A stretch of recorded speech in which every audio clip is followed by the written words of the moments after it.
உயிரோடு இருந்து மாமியார் செத்திருப்பாங்க, மாமியார் உயிரோடு இருந்து மாமனார் செத்திருப்பாங்க. அவருடைய நிலைமைகள், இந்த மருமகள்கள் இருக்கிறார்களே, ஒரு வாய் சாப்பாடு கொடுக்க மாட்டாளுங்க.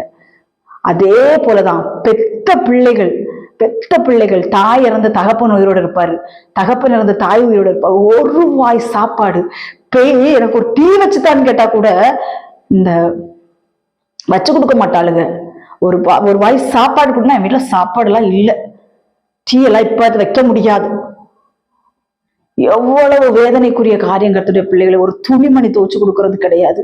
வயசான காலங்கள் துணிமணி துவச்சு கொடுத்து, அவங்க சாப்பிட்டா இவ்வளவு சோறு சாப்பிட போறாங்க, அந்த சோறை வச்சு கொடுத்து, ஒரு டம்ளர் காப்பி வச்சு கொடுத்து, அவர்களுக்கு வேண்டிய காரியங்கள் பணிவிடைகளை செய்து பாருங்களேன்.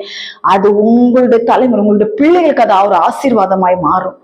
இல்லைன்னா உங்கள் வரும் காலங்களில் அதான் ஒரு சொல்லுவாங்க, ஒரு தகப்பனார் செத்து போவாங்க.